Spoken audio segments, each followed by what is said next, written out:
Tak kunjung reda, bahkan cenderung memanas lagi saling serang antara Amerika dan Iran. Mengapa masih terjadi? Lantas bagaimana nasib gencatan senjata dan perjanjian damai? Kita bahas lebih dalam malam ini bersama dengan narasumber istimewa kita di studio, alumni US Air War College dan mantan penerbang tempur F-5 dan F-16 Marsikal Pertama Purnawirawan TNI Agung Sarki Sasongko-Jati. Selamat malam Pak Sarki. Selamat malam. Terima kasih Pak Sarki hadir di Sindo Prime. Ya. Saya seperti dejavu ya Pak Sarki, ini seperti yang terjadi ketika awal-awal beberapa bulan yang lalu ya. Iran menyerang pangkalan militer di negara Teluk, kemudian Amerika menyerang duluan. Ini apa yang terjadi kesini-sininya Pak? Sama pengulangan daripada yang bulan Februari yang lalu, 40 hari. Cuman sekarang kondisinya berbeda karena sekarang Iran kondisinya malah lebih kuat, lebih siap. Dan sasarannya lebih jelas. Sementara Amerika sendiri karena sekarang fokusnya di daerah Hormuz mencari sasaran yang kira-kira bisa menghambat serangan Iran, dan sasaran itu sulit sekali karena semua mobile semua. Apalagi Selat Hormuz itu di sepanjang pantai dekat Bandar Abbas itu sepanjang 180 mil atau sekitar hampir 300 km lebih. Itu semua adalah tebing-tebing yang mana di dalam tebing itu ada goa, dan menembak goa kan masuk lubangnya di sini, di mana nanti keluar nembak lagi itu sangat sulit. Hampir 1000 lebih sasaran, dan yang ditembak oleh Amerika sekarang adalah hal-hal yang dipaksa untuk membuat Iran itu nyerah, seperti nembak gardu listrik atau nembak mobil atau nembak pesawat. Yang kita juga tahu bahwa Iran memiliki kemampuan untuk membuat tiruan ya atau decoy yang dia beli dari negara luar, dan itu cukup sukses untuk membuat sebagian besar daripada serangan pada 40 hari pertempuran awal bulan Februari itu miss ataupun tidak mengenai. Karena nyatanya sekarang malah pertahanan udara Iran itu sangat kuat, dan kita baru tahu bahwa ternyata sebagian besar daripada serangan Amerika itu dilakukan dari jarak jauh, JSAM, jarak 500 sampai 1000 km jauhnya. Jadi tidak, bahkan untuk nyerang Teheran pun mereka melepaskannya di atas di daerah di Teluk Oman atau di daerah Hormuz, atau sebelum masuk Hormuz sudah tembak, nggak ada yang masuk ke dalam situ. Oke, menarik. Kita lihat dulu Pak, ini sebenarnya apa yang terjadi supaya lebih jelas lagi pemirsa kita tampilkan di layar monitor, karena seperti yang tadi barusan Pak Sarki sampaikan bahwa kecenderungannya dalam beberapa bulan terakhir ini ada eskalasi yang meningkat di sana. Silakan, saya fokus Pak. ke tanggal 11 sampai 15 Juli. Jadi dipuji oleh serangan drone terhadap kapal tanker berujung pada blokade Selat Hormuz. Jadi pada tanggal 11 itu ada, jadi gini, Iran itu sudah berdasarkan MOU disepakati bahwa dia selama 30 hari Iran akan mengawal semua yang masuk, mengamankan. Jadi arrange, bahasanya arrange to save. Oke. Dan tidak ada disebutkan soal Amerika dan lainnya, pokoknya Iran yang tanggung jawab. Dengan tanggung jawabnya Iran meminta semua untuk mendaftar lewat websitenya Persian Gulf Strait Authority atau otoritas Teluk Persia, Selat Teluk Persia, untuk mendaftar. Habis itu nanti dia lewat, dilihat ini. Nah, pada saat itu, tapi ternyata Amerika diam-diam mengajak beberapa kapal untuk lewat jadi kan gini, kalau Iran itu di sebelah utara jalurnya, Oman itu sebelah selatan. Lewat Oman, diam-diam di malam hari mematikan lampu, mematikan transponder. Lah niatnya apa? Sama Iran ditanya, loh kamu siapa? Kamu nyalakan, kamu balik dulu, kamu udah daftar nggak? Nah, tidak peduli, disikat jazz. Dan memang ternyata kapal-kapal itu dikawal sama helikopter yang take off-nya dari Uni Emirat atau Oman ya, Uni Emirat lah kayaknya. Nah, itu yang menjadi masalah. Kemudian Amerika langsung balas dengan alasan Iran menyerang. Padahal dalam perjanjian itu Iran tidak boleh menyerang Amerika. Tapi Iran ini kan tidak menyerang Amerika. Iran menyerang kapal yang tidak mematuhi keamanannya Iran. Bukan menyerang Amerika? Tidak. Jadi kan menyerang kapal pertama, kapal tanggal 11 itu. Siprus nggak salah, diserang, kemudian itu bukan kapal Amerika, tapi Amerika menjadikan, ini kamu ini. Memang tujuan Amerika adalah dalam perjanjian itu, setelah perjanjian itu berhasil merilis sebagian daripada minyak mengalir, harga minyak turun. Nah, sekarang baru berpikir, wah ternyata perjanjian ini menguntungkan Iran ya. Kalau saya biarkan Iran ini terus-menerus menghandle selama 30 hari, nanti orang terbiasa nih dikontrol sama Iran, meskipun Iran nggak minta uang ya. Terus terbiasa, wah nggak bisa gitu, saya tetap harus jalan. Jadi Amerika memutuskan, ataupun Trump memutuskan, ataupun siapapun memutuskan untuk saya juga biar melewatkan bahwa bukan hanya Iran yang padahal dalam perjanjian MOU tidak disebutkan pihak lain kecuali Iran yang menghandle lewatnya Selat Hormuz. Kemudian terjadi adalah kemudian langsung ada blokade total Selat Hormuz, harga minyak langsung naik 15%. Nah kemudian tanggal 14 Juli Amerika menyerang infrastruktur listrik Iran, kemudian Iran membalas dengan beberapa pangkalan, tapi utama Yordania. Dan pada saat menyerang Yordania itu dari 10 rudal, 5 masuk, yang 5 ditangkis. Kemudian dia juga menyerang menggunakan yang lainnya. Kemudian pada tanggal 15 ditembak lagi. Silakan, Pak. Ditembak lagi oleh oleh Amerika, menyerang lagi. Kemudian dibalas. Nah ini yang paling puncaknya 15 Juli kemarin. Ya. Jadi 15 Juli kemarin puncaknya itu ada serangan kepada pusat logistik KGL di Kuwait. Jadi Kuwait itu ada pusat KGL logistik. Logistik bagi Angkatan Laut, Angkatan Darat Amerika, semua di seluruh Timur Tengah itu berada di Kuwait.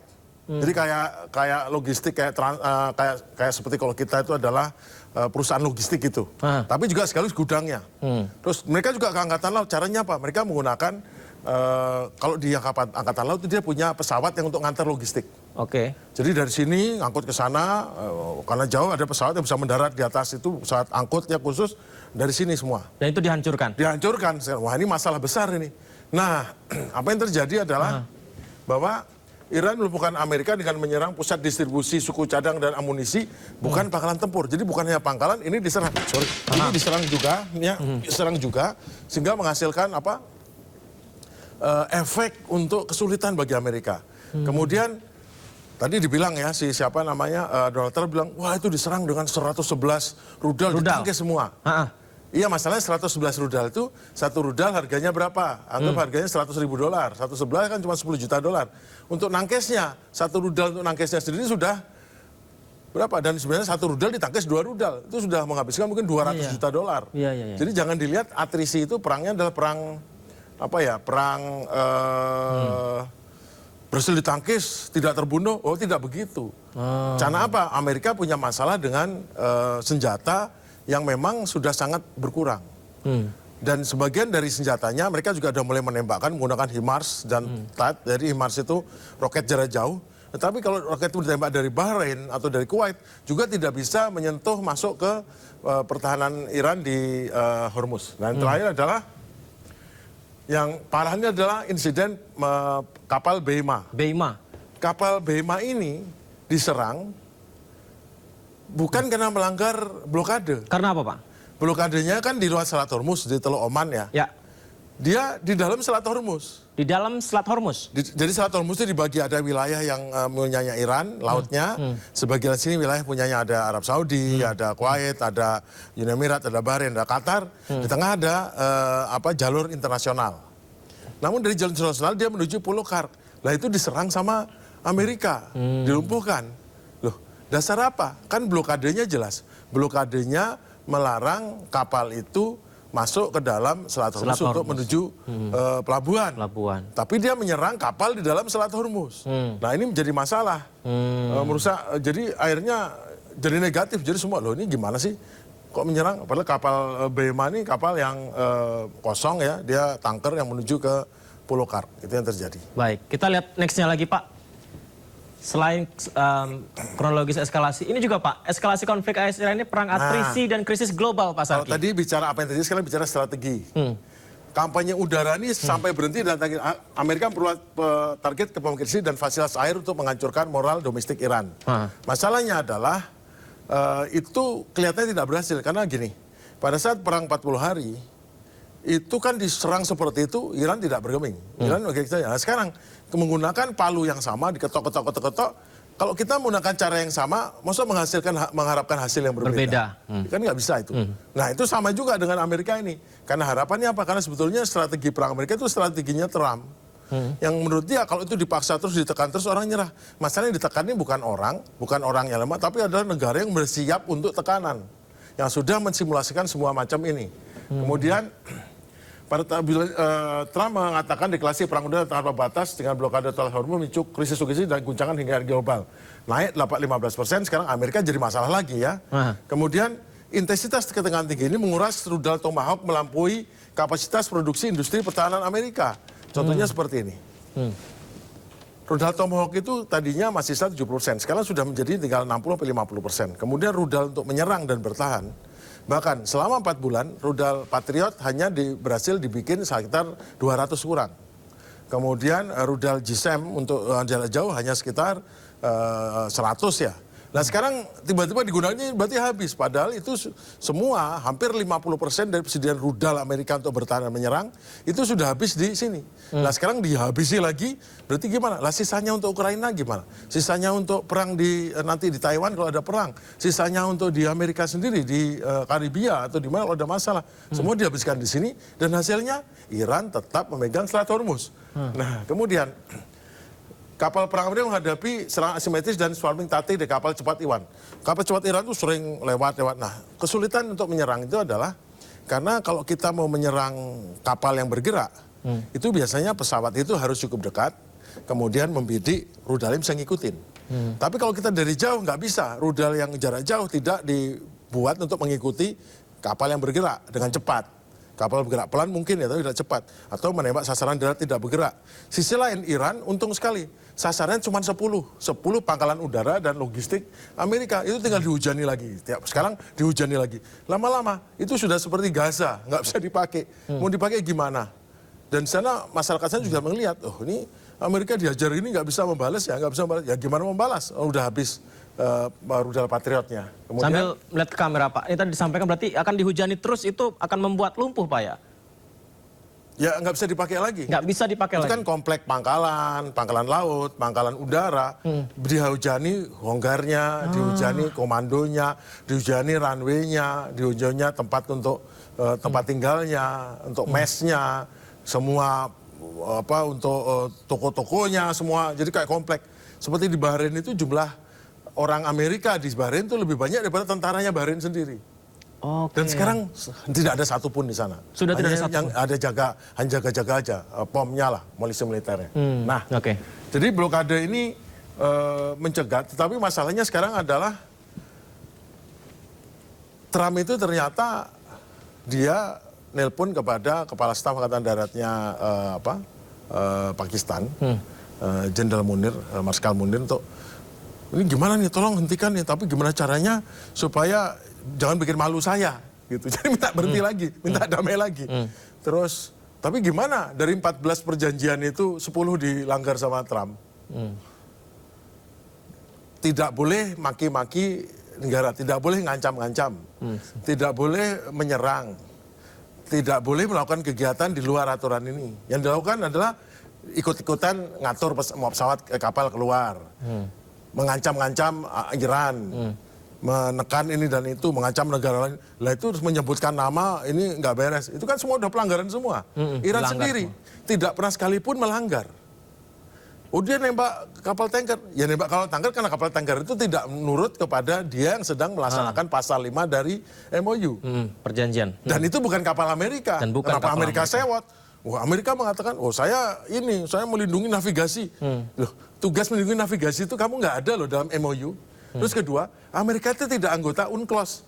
Bukan anggota peraturan maritim internasional. Loh, ngapain dia ikut-ikutan? Tidak punya kewajiban Emang siapa dia? melindungi ya? Kalau dulu dia bisa semaunya, sekarang loh kamu siapa? Iran menganggap kamu nggak ada hakmu untuk di sini. Nah pada saat suatu negara biasa menganggap negara dikuasa tidak punya hak, negara dikuasa mau apa? Ya maunya ngancam, serang, terus apa berhasil? Tidak berhasil. Tetap Iran megang Hormuz. Mungkin kita sebaiknya lihat berikutnya kalau. Kita lihat berikutnya. Gambar berikutnya lagi. Nah ini dia Pak, gesekan strategis dinamika konflik Atrisya AS Iran 2026. Jadi keunggulan teknologi malam hari Amerika versus gangguan asimetris Iran. Memang malam hari unggul Amerika. Cuman masalahnya sekarang pesawat F-35. Pesawat F-35 Iran itu, Amerika itu ternyata pesawat F-35 itu kesiapan hanya readiness rate-nya cuma 25%. Dan kita tahu bahwa di kapal Indo, tidak semua kapal Indo ada F-35. Contohnya F-35 di kapal Indo Abraham Lincoln itu mungkin sekitar 24. Yang siap pasti seperempatnya. Seperempatnya paling 6. Kemudian ada lagi kapal Induk Marinir yang saya lupa namanya. Dia punya sekitar 10 mungkin. Berarti yang siap cuma 2 apa 3. Berarti total berapa? Tidak lebih dari 10. Tidak lebih dari 10. Iya. Nah 10 ini menyerang Iran. Dia pikir-pikir juga, kalau menyerang Iran jarak jauh, dia perlu tanker. Nah, tanker dari mana? Tanker dari pangkalan, biasanya dari pangkalan di Arab Saudi, pangkalan dari Bahrain, itu semua pangkalan itu bisa digunakan. tankernya harus dari Yordania, tapi semua takut semua kan, diserang sama rudal Iran, pada pergi semua ke Yunani. Nah sekarang artinya dia hanya bisa terbang dari, bayangkan semua kapal induk itu 300 km dari pantai terdekat, dari Hormuz. Dia kemampuan terbangnya 500 km, 500 mile lah. Jadi dia terbang, kemudian dia nembak jarak jauh, balik lagi. Jadi nggak pernah ada yang berdekatan sampai ke Selat Hormuz. Semua nembak jarak jauh. Iya. Nah sekarang termasuk yang pesawat ini, pesawat F-35.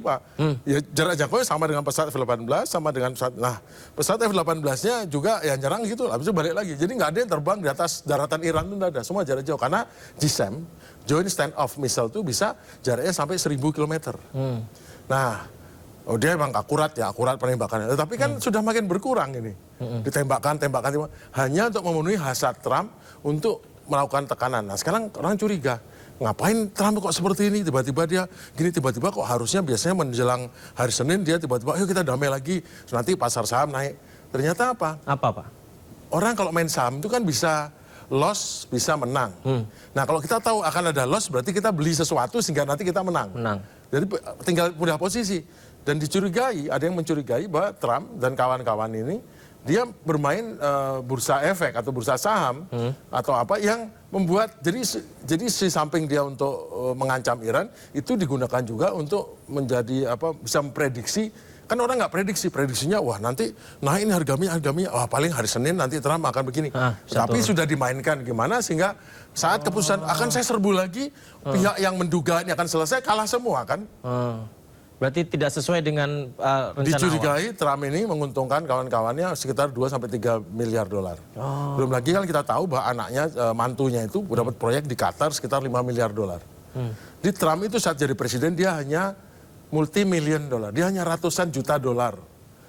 Ternyata sekarang dia udah bilioner. Bayangkan itu betapa korupnya ini. Cuman kan berarti eskalasi peristiwa ini sulit diabaikan, ada hubungannya dengan bisnis, Pak?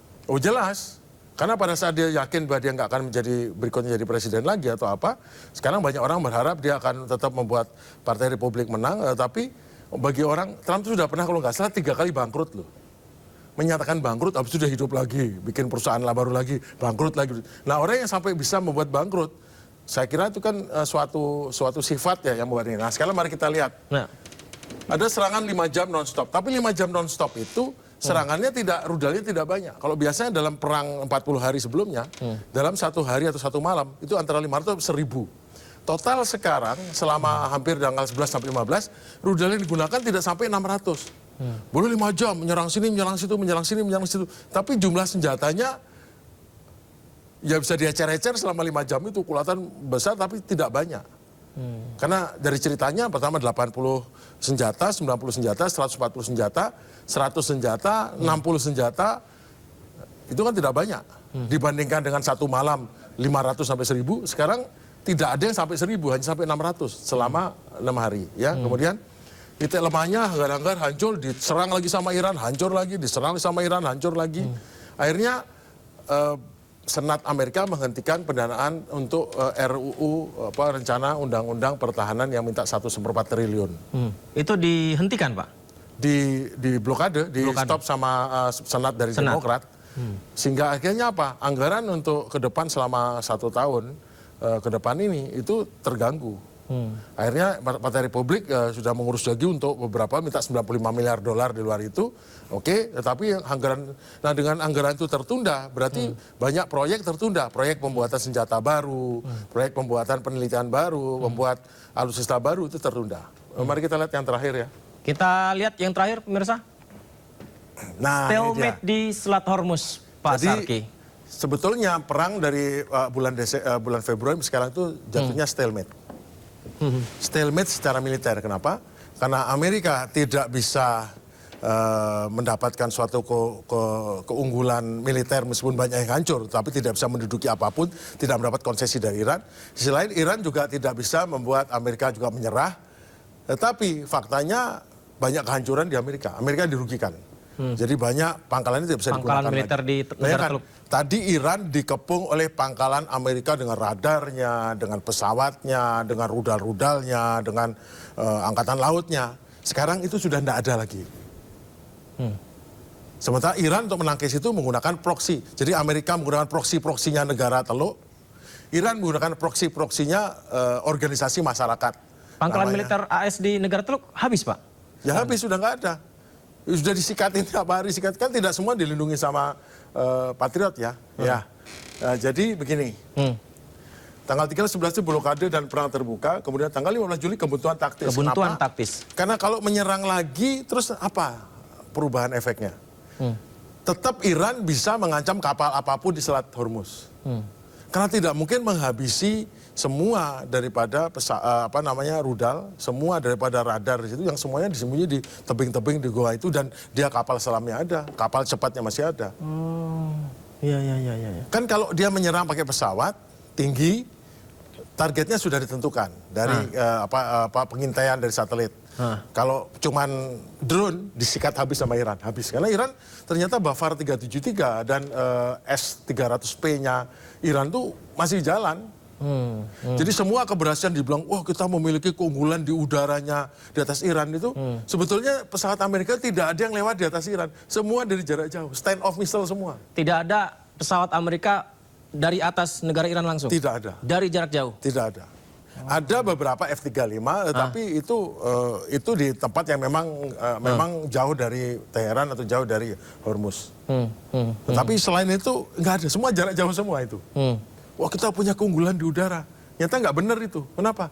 Karena begitu mereka berani terbang rendah langsung jatuh F-15, jatuh A-10 jatuh. Nah sekarang kalau kita mau membidik kapal-kapal cepat itu, mereka bidik pakai apa? Mereka bidik pakai pesawat harus turun. Nggak mungkin pesawat F-15 suruh turun, pasti dia nembak jarak jauh. Berarti ditugaskan pada A-10. A-10 nggak berani, nanti disikat sama rudal jarak pendek. Sekarang nyuruh helikopter. Begitu helikopter jalan, kemarin ditembak jatuh helikopter. Ya, yang kemarin beritanya. Jadi sekarang apa? Ya semua jarak jauh semua. Dan jarak jauh, untuk apa dia nembak bola-balik? Kalau ternyata juga hasilnya Iran tidak pergi dari situ. Akhirnya apa? Posisi berikutnya, stalemate. Stalemate apa? Begitu stalemate antara negara yang menyerang, menekan dengan negara ini, akhirnya yang menekan ini kan dia boncos istilahnya apa? Kehabisan sumber daya, kehabisan senjata, dan sekarang masalahnya adalah Amerika di negerinya sendiri sekarang bahan bakar banyak yang disuling itu kan bahan bakarnya minyak reserve, minyak cadangannya. Minyak cadangannya mungkin sudah tinggal seminggu 2 minggu lagi. Wah. Kenapa? Karena minyak cadangan Amerika itu adalah minyak dari Timur Tengah, minyak berat ya. Heavy oil ya, yang bisa selain untuk menjadikan minyak biasa juga menghasilkan solar dan aftur. Aftur untuk pesawat, solar untuk tank dan segala macam peralatan militer. Nah, sedangkan yang diproduksi Amerika namanya shale oil, itu adalah minyak ringan. Yang tidak bisa dikilang oleh minyak, karena untuk mengganti kilang. Nah, kilang Amerika terbiasa menggunakan kilang Timur Tengah, Venezuela yang berat itu. Nah sekarang menggunakan untuk mengilang minyak Amerika sendiri nggak bisa. Dan bahkan Amerika di sebelah barat, yaitu di California, itu biasanya ngimpor minyak karena tidak ada pipa dari Texas ataupun Louisiana menuju ke sana, kan terlalu jauh kan. Mereka lebih praktis mereka. Dan kalau dia pakai tanker, berarti masuk ke Selat Panama, terusan Panama itu mahal sekali. Kalau Venezuela kan kemarin makin dekat dengan Amerika Pak ya ketika Maduro diculik itu Pak. Itu kan cadangan minyak terbesar di sana tidak bisa langsung di... Ya banyak terbanyak tapi hasil sehari cuma 1 juta barel. Bandingkan dengan di Hormuz yang 20 juta barel dibandingkan dengan yang lainnya. Jadi Amerika sebagai penghasil minyak terbesar di dunia menghasilkan minyak yang nggak cocok untuk kilangnya sendiri. Akhirnya reserve-nya masalah. Jadi Trump sendiri dengan yakinnya dia akan, jadi gini, banyak pilihan dia karena soal Israel yang menekan, karena soal dari orang-orang Zionis dan orang-orang neo-konservatif yang menekan, sehingga dia ngambil keputusan sekarang ini. Untuk keuntungan juga pribadi atau segala macam. Nah, begitu dia mengulangi lagi, begitu dia nekan Iran nggak mau, bukannya dia ngalah, ya udah mengalah dikit, enggak. Dia tetap maksa, dia yakin akan kalah. Sekarang kepentok nih sekarang. Sekarang ini Trump itu lagi kepentok dengan segala macam arogansinya yang jelas. Iran nggak kemana-mana, tetap Selat Hormuz sepegang Iran semua, apa lagi. Nah cuma sekarang lebih sulit kan, kalau kemarin sudah mau runding-runding, sekarang kan Iran nggak mau runding-runding. Lebih berat bagi Amerika. Berarti ketika kepentok seperti ini pilihannya apa Pak satu-satunya untuk Trump? Pilihannya ya berunding lagi, namun dengan posisi yang mengalah. Ini, dia mintanya Trump sama si orang Pakistan ini bilang, tolonglah sama Iran tuh gimana caranya tapi tetap dijaga muka saya, gitu loh. Gini loh. banyak orang yang mungkin menyangka nih Pak Agung, enggak, saya itu setiap hari, saya itu dengarkan hampir 20 dari pengamat luar yang langsung dapat akses ke situ. Baik. Jadi apa yang saya baca juga sesuatu yang baru. Karena banyak berita yang tidak ada di berita media kan. Nah kalau ini dilihat berita media dibandingkan ucapan saya, kelihatan ucapan saya, kamu ngomong dari mana? Ya saya dapat sumber lain, saya lebih banyak dapat informasi dan mendekati keakuratan sehingga itu benar-benar terjadi. Itu yang terjadi ya. Jadi akhirnya dampak friction logistik inilah ditahan sekarang anggaran untuk RUU pertahanan Amerika 1,15 triliun. Senat mencekik rental pasukan militer, kemudian menurunkan mission capable rate-nya karena suku cadangnya terbatas karena mungkin nggak akan dirilis kan dari pabriknya ataupun suku cadang karena kontrak belum bisa ditandatangani. Kalau RUU belum ditandatangani tidak ada kontrak. Nah begitu kontrak tidak ditandatangani di Amerika tidak ada orang ngasih barang pinjam gitu, nggak ada. Kemudian depresi amunisi presisi PJM. Stok Tomahawk dan GBU-31, GBU itu yang bom jarak jauh ini, itu menipis, kemudian dan pengadaan barunya gimana? Nah contohnya, bahkan untuk nembak rudal jarak jauh dari darat namanya precision missile jarak jauh, bisa nembak hampir 1000 km. Baik. Itu Amerika tuh cuma bikin 56 roket ataupun rudalnya dalam setahun. Wah, 56 bikin roket Tomahawk itu cuma dari 300 cuma bisa meningkatkan 600. Selama 4 bulan atau 5 bulan dia bikin cuma 200, bisa bikin 200 5 bulan. Nah terus nanti yang ganti itu gimana? Sekali serang itu Iran ngirim 111 itu. Itu nangkesnya pakai rudal anti serangan di kapal yang harganya satu biji $1 juta. Padahal harga rudal yang ditembakkan atau drone yang ditembakkan cuma 50.000, $30.000, $40.000. Baik. Jadi jauh lah. Jadi emang intinya adalah sekarang situasinya adalah stalemate. Kalau kita lihat berita Amerika menyerang ini, Amerika menyerang itu, Amerika ini, karena memang banyak berita-berita itu tidak menyebutkan balasannya pada Iran. Namun kalau kita bisa melihat dengan lebih jernih, lebih jelas, dengan berita-berita dari kantor berita di Timur Tengah, di Ibrani, dalam bahasa Parsi, dalam bahasa ini kita bisa melihat dengan lebih jernih bahwa Iran juga membalas dan balasannya justru langsung ke 10 sasaran itu, ditambah dengan kapal induk itu, ditambah dengan ini, tadi logistik itu yang dihancurkan. Sehingga praktis sangat kesulitan sekarang untuk mendapatkan logistik, karena logistik itu dikirim dengan pesawat, tapi logistik nggak ada. Untuk ngirimnya juga butuh pesawat yang afturnya juga sekarang kesulitan. Kesulitan juga ya Pak ya. Baik. Menarik Pak Sarkis, sayang waktu kita terbatas Pak ya. Artinya ke depan pun masih akan ada perkembangan lainnya. Kita akan lihat bagaimana langkah Trump dan Amerika Serikat ya Pak ya. Terima kasih Pak Sarki. Izin nanti kita bisa dialog kembali ya Pak Sarki ya. Terima kasih banyak. Terima kasih.